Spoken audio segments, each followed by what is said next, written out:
اور ہم نے ان کے آثار پر عیسی ابن مریم کو بھیجا جو اس کی تصدیق کرنے والا ہے، جو پہلے سے تورات میں تھا، اور ہم نے اسے انجیل دی جس میں ہدایت اور نور تھا، اور وہ تصدیق کرنے والی تھی اس کی جو پہلے سے تورات میں تھا، اور متقی لوگوں کے لیے ہدایت اور نصیحت تھی.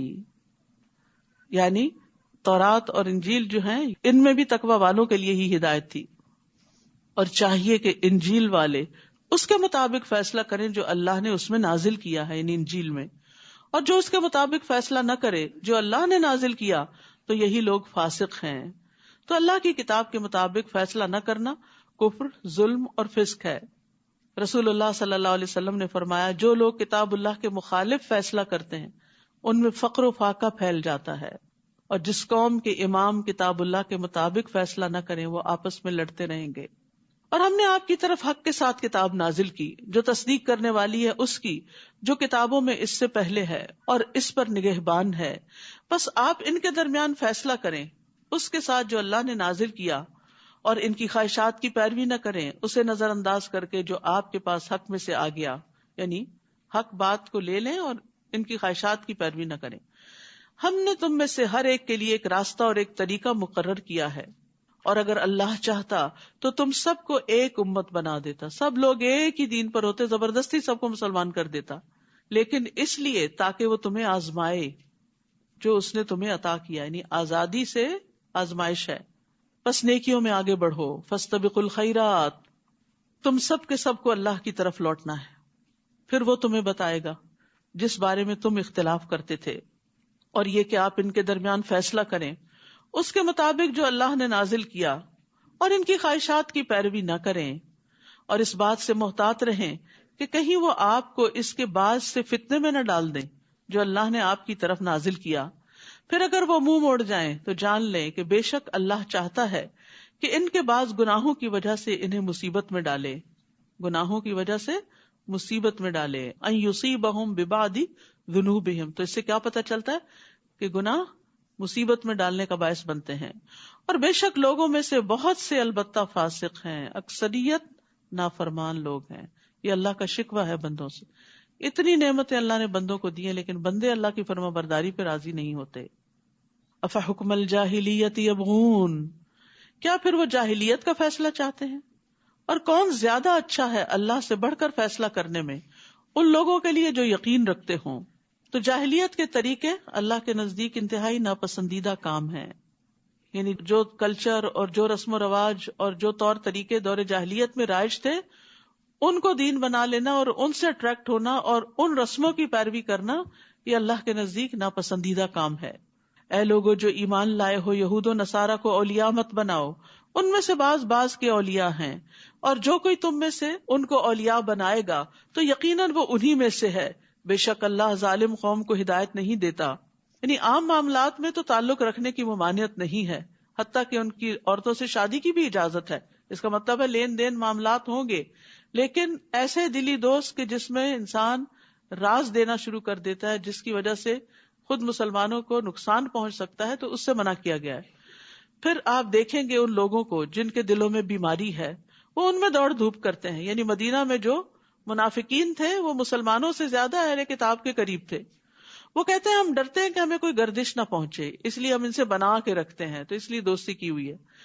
تو امید ہے کہ اللہ جلد ہی فتح لے آئے یا اپنی طرف سے کوئی حکم، تو وہ اس پر جو انہوں نے اپنے دلوں میں چھپایا نادم ہو جائیں. اور وہ لوگ جو ایمان لائے کہتے ہیں کیا یہی ہے وہ لوگ جنہوں نے اللہ کے نام کی اپنی پکی قسمیں کھائیں کہ بے شک وہ ضرور تمہارے ساتھ ہیں. ان کے اعمال ضائع ہو گئے تو وہ خسارہ پانے والے ہو گئے. یا ایھا الذین آمنوا من یرتد منکم عن دینہ فسوف یأتی اللہ بقوم یحبهم ویحبونہ.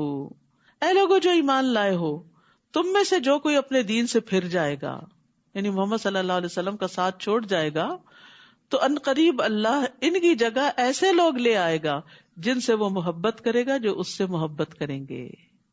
یعنی اللہ تعالیٰ ان سے محبت کرے گا اور وہ اللہ تعالیٰ سے محبت کریں گے.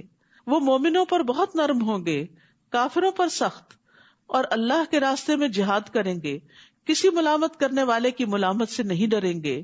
یہ اللہ کا فضل ہے، وہ جسے چاہتا ہے عطا کرتا ہے، اور اللہ وسعت والا، خوب علم والا ہے۔ تو یاد رکھیے کہ جو لوگ اللہ کے دین کے ساتھ مخلص نہ ہوں، خالص نہ ہوں، تو خواہ وہ کتنی کثرت میں ہو، تعداد میں ہو، بھیڑ ہو، لیکن وہ دین کو فائدہ دینے کی بجائے بعض اوقات الٹا نقصان دیتے ہیں۔ تو اللہ کو ایسے لوگ چاہیے کہ جو اللہ سے محبت کرتے ہیں، جو اہل ایمان کے خیر خواہ ہوں، جو دھوکہ باز نہ ہوں۔ تو اگر کوئی سمجھتا ہے کہ اگر میں نہیں اس ٹیم میں یا صف میں شامل ہوا تو یہ آگے نہیں بڑھ سکتے، تو اس کی خام خیالی ہے۔ بعض اوقات ایک ایسا شخص جو سنسیئر نہیں ہوتا وہ نکلتا ہے تو اللہ تعالیٰ اس کے بدلے میں اس سے بھی زیادہ بہتر انسان لے آتا ہے، یہ اللہ کا وعدہ ہے۔ شرط یہ ہے کہ آپ جو کام کر رہے ہیں وہ پوری سنسیئرٹی کے ساتھ کریں۔ اور اللہ کی محبت کی علامت کیا ہوتی ہے؟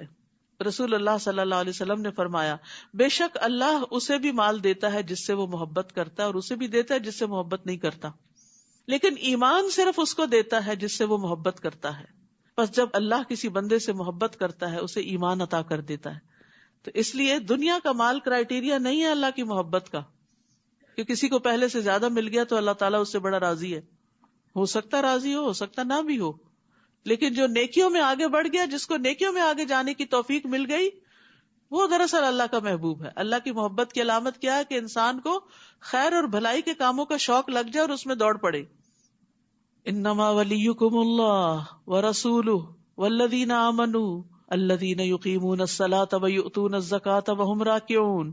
تمہارے دوست تو صرف اللہ اور اس کا رسول اور وہ لوگ ہیں جو ایمان لائے، جو نماز قائم کرتے ہیں، جو زکوٰۃ ادا کرتے ہیں، اور وہ رکوع کرنے والے ہیں۔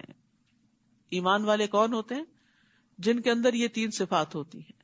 اور جو کوئی اللہ اور اس کے رسول اور ایمان والوں سے دوستی کرے گا تو بے شک اللہ کا گروہ ہی غالب آنے والا ہے۔ اے لوگو جو ایمان لائے ہو، تم ان لوگوں کو اولیاء نہ بناؤ جنہوں نے تمہارے دین کو مذاق اور کھیل بنا لیا۔ ایسے لوگوں سے بھی دلی دوستی مت کرو جو دین کا مذاق اڑاتے ہیں، خواہ وہ ان لوگوں میں سے ہو جنہیں تم سے پہلے کتاب دی گئی، اور کفار کو بھی، اور اللہ سے ڈرتے رہو اگر تم سچے مومن ہو۔ وَإِذَا نَادَيْتُمْ إِلَى الصَّلَاةِ اتَّخَذُوهَا هُزُوًا وَلَعِبًا ذَلِكَ بِأَنَّهُمْ قَوْمٌ لَا يَعْقِلُونَ۔ اور جب تم نماز کی طرف پکارتے ہو، یعنی آذان دیتے ہو، تو وہ اسے مذاق اور کھیل بنا لیتے ہیں۔ یہ اس وجہ سے ہے کہ وہ ایسے لوگ ہیں جو عقل نہیں رکھتے۔ تو اس سے کیا پتہ چلتا ہے؟ دین کے شاعر کا مذاق اڑانا ناسمجھی کی علامت ہے۔ آذان کو خاموشی سے سننا چاہیے۔ رسول اللہ صلی اللہ علیہ وسلم نے فرمایا، جب تم آذان سنو تو وہی کلمات کہو جو مؤذن کہتا ہے، یعنی اس کو جواب دو، اور پھر آذان کے بعد کی دعا پڑھنی چاہیے۔ سب کو آتی ہے یہ دعا؟ الحمدللہ۔ جن کو نہیں آتی وہ اپنے پاس لکھا ہوا کارڈ رکھیں اور اس سے پڑھتے رہیں، کیونکہ یہ وقت بڑا قیمتی وقت ہوتا ہے جس کو بہت سارے لوگ ناسمجھی میں گنوا دیتے ہیں۔ عبداللہ ابن عمرو ابن العاص کہتے ہیں کہ انہوں نے نبی صلی اللہ علیہ وسلم کو بیان کرتے ہوئے سنا، جب تم مؤذن کو سنو تو اسی طرح کہو جیسے وہ کہتا ہے، پھر مجھ پہ درود پڑھو۔ تحقیق جس نے مجھ پر ایک بار درود پڑھا اللہ اس پر 10 رحمتیں نازل کرتا ہے۔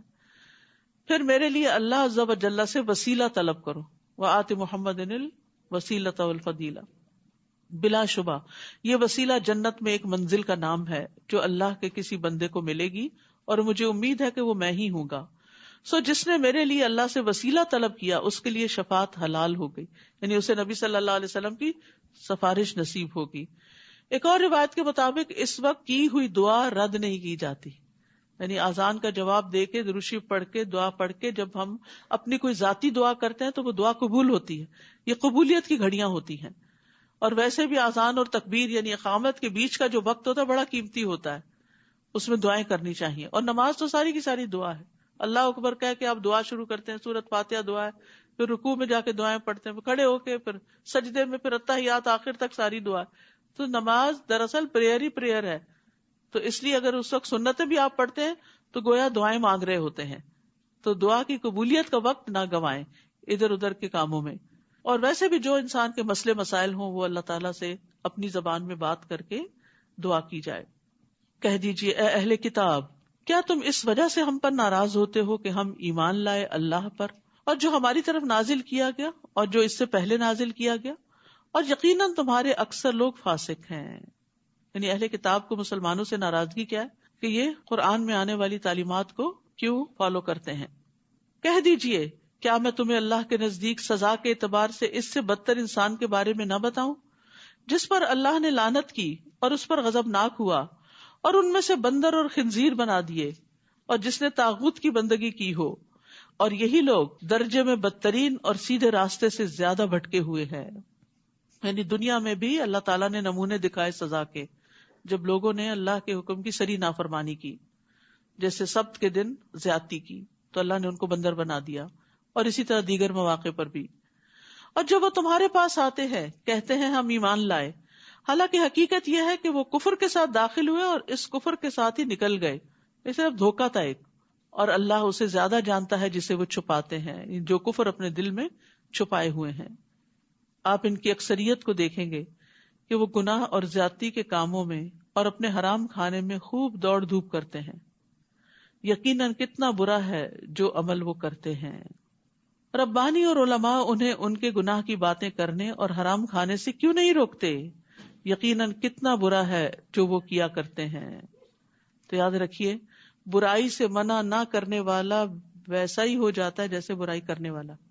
نیکی کی طرف بلانے والا آنے والے کے ثواب کو بھی لے لیتا ہے، اس کو بھی ملتا ہے اور اس کو بھی ملتا ہے. اور اسی طرح جو برائی سے روکتا نہیں تو وہ بھی اس گناہ میں شریک ہو جاتا ہے. وقالت الیہود ید اللہ مغلولہ غلت ایدیہم ولعنوا بما قالوا بل یداہ مبسوطتان. اور یہود کہتے ہیں کہ اللہ کا ہاتھ بندھا ہوا ہے، نعوذ باللہ، کہ اللہ بخیل ہے. باندھ دیے گئے ہاتھ ان کے، اور وہ لعنت کیے گئے اس قول کی وجہ سے. یعنی اللہ کے بارے میں بری بات کرنا کوئی مذاق ہے؟ جو ایسا کرے گا اس پر کیا ہے؟ لعنت ہے. وہ اللہ کی رحمت سے دور ہے کیونکہ اس نے اللہ کو ناراض کر دیا. بلکہ اس کے دونوں ہاتھ کھلے ہوئے ہیں، وہ جس طرح چاہتا ہے خرچ کرتا ہے. یعنی جتنا چاہتا ہے خرچ کرتا ہے، جتنا چاہتا ہے جس کو عطا کرتا ہے. اور یقیناً جو کچھ آپ پر آپ کے رب کی طرف سے نازل کیا گیا ہے وہ ان کی اکثریت کو سرکشی اور کفر میں ضرور بڑھا دے گا. اور ہم نے ان کے درمیان قیامت کے دن تک کے لیے عداوت اور بغض ڈال دیا. جب کبھی انہوں نے تمہارے خلاف جنگ کے لیے آگ بھڑکائی، اللہ نے اسے بجھا دیا، اور وہ زمین میں فساد کی کوشش کرتے ہیں، اور اللہ فساد کرنے والوں کو پسند نہیں کرتا. حدیث میں آتا ہے کہ اللہ سے بڑھ کر کوئی صبر کرنے والا نہیں جو تکلیف دہ بات سن کر صبر کرے. ہم نے کسی کو کچھ دیا نہیں ہوتا، صرف سلام دعا ہی ہوتی ہے. اگر وہ ہمیں گھور کے بھی دیکھے یا کوئی ایسا جیسے میں تو ہم اس سے لڑ پڑتے ہیں، ہم سے صبر نہیں ہوتا. اللہ رب العزت جس نے تمام انسانوں کو وہ سب کچھ دیا جو ان کے پاس ہے، وما بکم من نعمت فمن اللہ، اس کے باوجود وہ اللہ کے بارے میں نعوذ باللہ غلط باتیں کرتے ہیں. تو اللہ سبحانہ تعالیٰ پھر بھی صبر کرتے ہیں، ان کو فوری سزا نہیں دیتے کہ ادھر کسی نے مذاق اڑایا دین کا یا اللہ سبحانہ تعالیٰ کا یا کسی رسول کا تو اللہ تعالیٰ اس کی زبان میں ہی پکڑ لے. نہیں، ایسا نہیں ہوتا. رسول اللہ صلی اللہ علیہ وسلم نے فرمایا، تکلیف دہ بات سن کر اللہ سے زیادہ صبر کرنے والا کوئی نہیں. لوگ اس کا بیٹا ہونے کا دعویٰ کرتے ہیں اور اس کا ہمسر بنا دیتے ہیں، پھر بھی وہ انہیں عافیت دیتا ہے، ان کی حفاظت کرتا ہے، ان کو رزق دیتا ہے اور انہیں کئی نعمتیں عطا کرتا ہے. اللہ اکبر، یہ ہے اللہ کا حوصلہ. اور اگر نافرمانیوں کی بجائے یہ لوگ اطاعت کرتے، وَلَوْ أَنَّ أَهْلَ الْكِتَابِ آمَنُوا وَاتَّقَوْا لَكَفَّرْنَا عَنْهُمْ سَيِّئَاتِهِمْ وَلَأَدْخَلْنَاهُمْ جَنَّاتِ النَّعِيمِ. اور اگر بے شک اہل کتاب ایمان لاتے اور تقوی اختیار کرتے تو ہم ضرور ان سے ان کی برائیاں دور کر دیتے اور ہم ضرور انہیں نعمتوں والے باغات میں داخل کرتے، دنیا میں بھی نعمتیں عطا کرتے. دنیا میں سب سے بڑی نعمت والا باغ انسان کا اپنا دل ہے، جس میں قرار ہو، اطمینان ہو، سکون ہو. اور یہ قرار آ نہیں سکتا جب تک انسان 100% اللہ کی عبادت یا اطاعت میں اپنے آپ کو نہ لگائے، اللہ کی طرف جب تک رخ نہ کرے، اللہ سے نہ مانگے. تو یہ کتنا بڑا وعدہ ہے کہ اگر اہل کتاب ایمان لاتے اور تقوی کرتے، اللہ سے ڈرتے، تو ضرور ان سے ان کی برائیاں، ان کی تکلیفیں دور کر دیتے. تو یہ مسائل کے حل کا نسخہ ہے، تکلیفوں کو دور کرنے کا ذریعہ ہے، ایمان بڑھانا اور تقوی اختیار کرنا. اور اگر وہ تورات قائم کرتے اور انجیل قائم کرتے اور جو کچھ ان کے رب کی طرف سے ان کی طرف نازل کیا گیا ہے، تو یقیناً وہ اپنے اوپر سے کھاتے اور اپنے پاؤں کے نیچے سے بھی. آسمان بھی دھن برساتا، رزق برساتا اور زمین بھی اگلتی. ان میں سے ایک گروہ میں آنا رو ہے اور ان میں سے زیادہ تر لوگ برا ہے وہ جو عمل کرتے ہیں. تو اس سے کیا پتہ چلتا ہے کہ اگر انسان اللہ کی کتاب کے مطابق زندگی بسر کرتا ہے تو دنیا کی نعمتیں بھی حاصل ہوتی ہیں. تو قائم کرنے کا مطلب کیا ہے؟ علم اور عمل کے ساتھ معاملہ کرنا. ابن عباس کہتے ہیں کہ اوپر سے بارش اور نیچے سے نباتات. ایک قول یہ بھی ہے کہ ہم ان کا رزق اتنا وسیع کر دیتے کہ وہ مسلسل کھاتے رہتے، ان کو کمی نہ آتی. اور یہ اللہ کا وعدہ ہے، وَمَن يَتَّقِ اللَّهَ يَجْعَل لَّهُ مَخْرَجًا وَيَرْزُقْهُ مِنْ حَيْثُ لَا يَحْتَسِبُ. جو اللہ سے ڈرے گا اللہ اس کے لیے ہر مشکل سے نکلنے کا راستہ بنا دے گا اور اسے وہاں سے رزق دے گا جہاں سے وہ سوچ بھی نہیں سکتا. تو علم کی وجہ سے بھی رزق ملتا ہے. انس بن مالک رضی اللہ عنہ کہتے ہیں کہ نبی صلی اللہ علیہ وسلم کے زمانے میں 2 بھائی تھے، جن میں سے ایک تو نبی صلی اللہ علیہ وسلم کی خدمت میں آتا تھا اور دوسرا بھائی کماتا تھا. چنانچہ کمانے والے بھائی نے اپنے بھائی کے بارے میں نبی صلی اللہ علیہ وسلم سے شکایت کی کہ یہ کچھ کام نہیں کرتا، یہ آپ ہی کے پاس بیٹھا رہتا ہے. آپ نے فرمایا شاید کہ تم اس کی وجہ سے ہی رزق دیے جاتے ہو، تمہیں جو اللہ نے وسعت دی ہوئی ہے وہ اس کام میں لگنے کی وجہ سے دی. اور قرآن تو ویسے ہی بابرکت کتاب ہے، کتاب انزلناہ الیک مبارک. بعض مفسرین کہا کرتے تھے ہم قرآن پڑھنے میں مشغول ہوئے تو ہمیں دنیا میں برکات اور بھلائیوں نے ڈھانپ لیا، کیونکہ یہ بھلائیاں صرف آخرت کے لیے نہیں دنیا کے لیے بھی ہیں. پھر فرمایا یا ایھا الرسول بلغ ما انزل الیک من ربک، اے رسول پہنچا دیجئے جو آپ کی طرف آپ کے رب کی طرف سے نازل کیا گیا ہے. اور اگر آپ نے ایسا نہ کیا تو آپ نے اس کا پیغام نہیں پہنچایا اور اللہ آپ کو لوگوں سے بچائے گا. بے شک اللہ کافر قوم کو ہدایت نہیں دیا کرتا.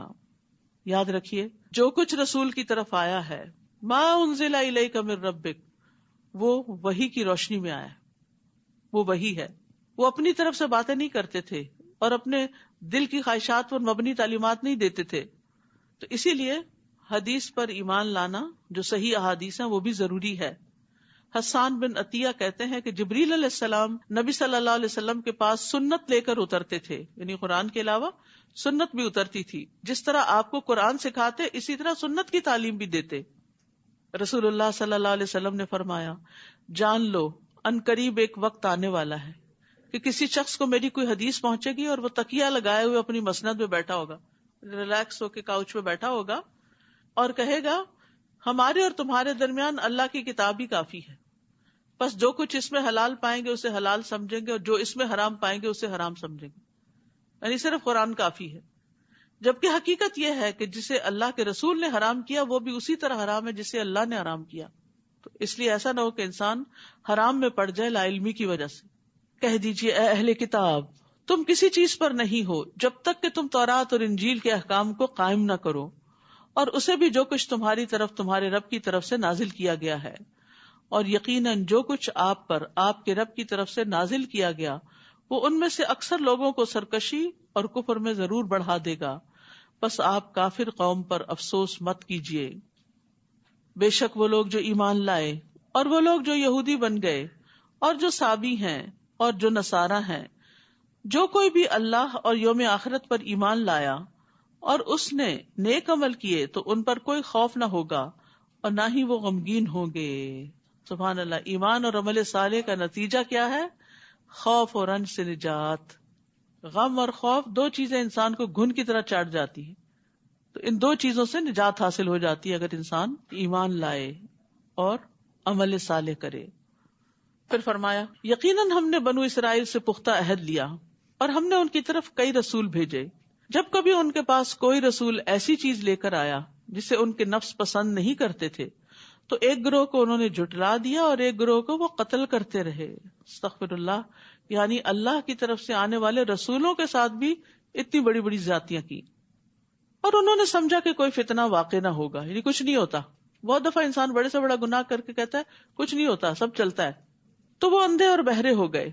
پھر اللہ ان پر مہربان ہوا، پھر دوبارہ ان میں سے اکثر حق سے اندھے اور بہرے ہو گئے. اللہ اس کو خوب دیکھنے والا ہے جو وہ عمل کرتے ہیں. یعنی معافی مانگ لی، تھوڑا سا سیدھے راستے پہ، پھر دوبارہ اسی جگہ پہ چل پڑے. لقد كفر الذين قالوا ان الله هو المسيح ابن مريم وقال المسيح يا بني اسرائيل اعبدوا الله ربي وربكم.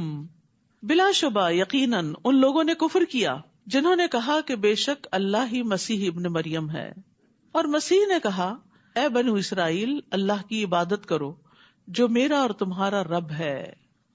یعنی انہوں نے اپنے آپ کو الہ نہیں کہا بلکہ خود عبادت کی. اور لوگوں کو بھی اللہ کی عبادت کی طرف بلایا. بے شک جو اللہ کے ساتھ شریک ٹھہرائے گا تو یقیناً اللہ نے اس پر جنت حرام کر دی اور اس کا ٹھکانہ آگ ہے، اور ظالموں کے لیے کوئی مددگار نہ ہوگا. تو اس لیے مسیح ابن مریم کو اللہ کا بندہ اور اس کا رسول ماننا چاہیے.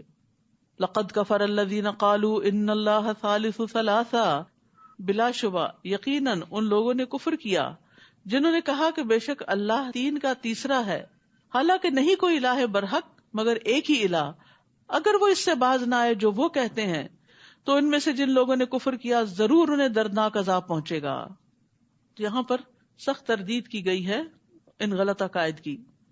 افلا یتوبون الی اللہ ویستغفرونہ واللہ غفور الرحیم، کیا پھر وہ اللہ کے حضور توبہ نہیں کرتے اور اس سے بخشش نہیں مانگتے؟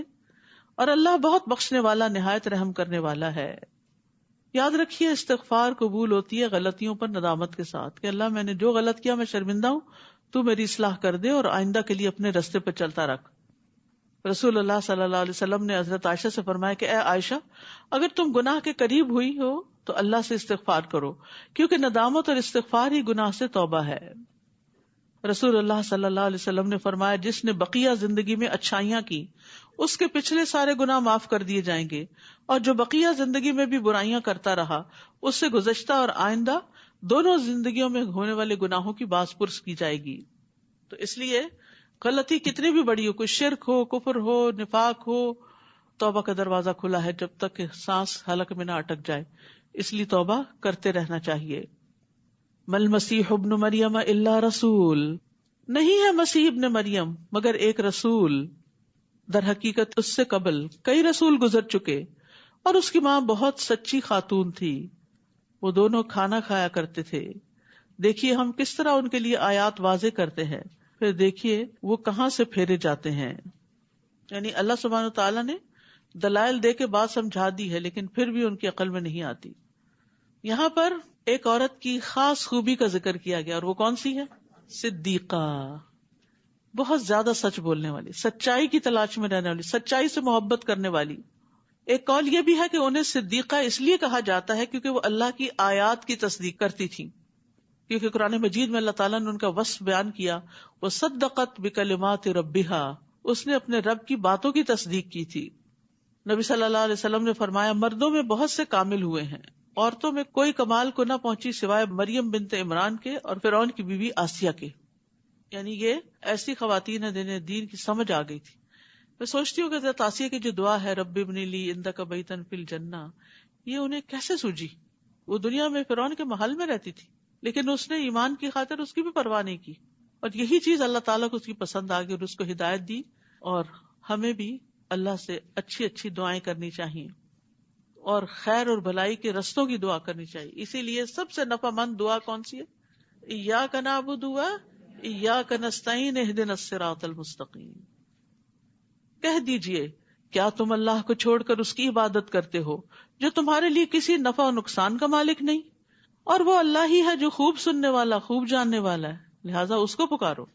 کہہ دیجئے اہل کتاب اپنے دین میں ناحق غلو نہ کرو، اور نہ تم ایسے لوگوں کی خواہشات کی پیروی کرو جو یقیناً اس سے پہلے گمراہ ہوئے اور انہوں نے کثیر تعداد کو گمراہ کیا اور سیدھے راستے سے وہ بھٹک گئے. بنو اسرائیل میں سے جن لوگوں نے کفر کیا وہ داؤد اور عیسیٰ ابن مریم کی زبان پر لعنت کیے گئے، ان کے پیغمبروں نے ان پہ لعنت بھیجی. کیوں؟ یہ اس وجہ سے کہ انہوں نے نافرمانی کی اور وہ حد سے بڑھ جاتے تھے، ایکسٹریمسٹ تھے. وہ ایک دوسرے کو اس برائی سے نہیں روکتے تھے جس کا وہ ارتکاب کرتے، یقیناً کتنا برا ہے جو وہ کرتے تھے. تو آپ دیکھیے کہ لعنت کے اسباب کیا ہیں.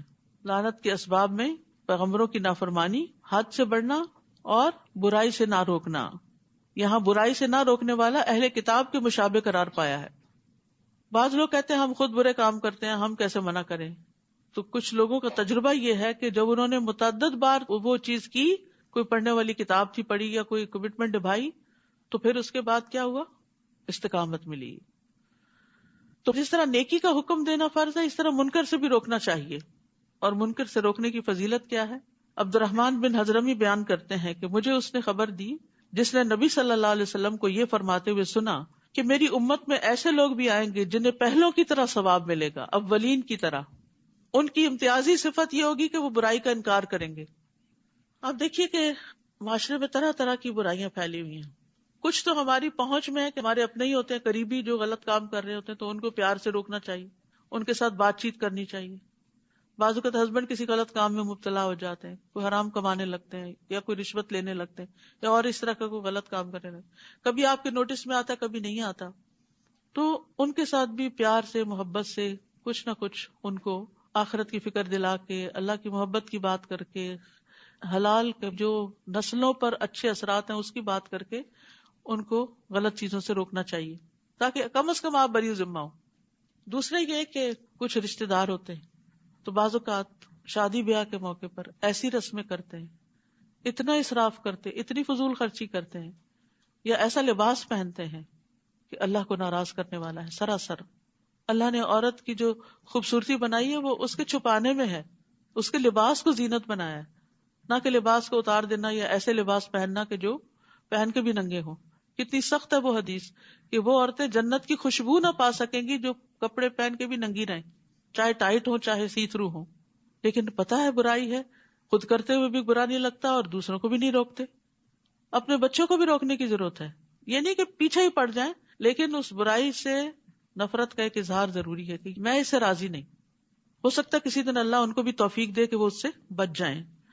آپ ان کی اکثریت کو دیکھتے ہیں کہ وہ ان لوگوں کو اولیاء دلی دوست بناتے ہیں جنہوں نے کفر کیا. یقیناً کتنا برا ہے جو انہوں نے اپنی جانوں کے لیے آگے بھیجا کہ اللہ ان پہ ناراض ہوا اور وہ عذاب میں ہمیشہ رہنے والے ہیں. اگر وہ اللہ پر اور نبی پر اور اس پر ایمان لاتے جو اس کی طرف نازل کیا گیا تو وہ انہیں اولیاء نہ بناتے، مگر ان میں سے اکثر نافرمان ہیں. لَتَجِدَنَّ أَشَدَّ النَّاسِ عَدَاوَةً لِلَّذِينَ آمَنُوا الْيَهُودَ، یقیناً آپ ضرور لوگوں میں سے ایمان والوں کی دشمنی میں سب سے زیادہ سخت یہود کو پائیں گے، اور ان لوگوں کو جنہوں نے شرک کیا. اور آپ ضرور ان میں ایمان والوں کے لیے محبت میں سب سے زیادہ قریب ان لوگوں کو پائیں گے جنہوں نے کہا کہ بے شک ہم نصارا ہیں. یہ اس لیے کہ ان میں علماء ہیں اور راہب ہیں، اور کیونکہ وہ تکبر نہیں کرتے. تو جو تکبر نہیں کرتا وہ کسی کے ساتھ بھی بنا کے رکھ سکتا ہے.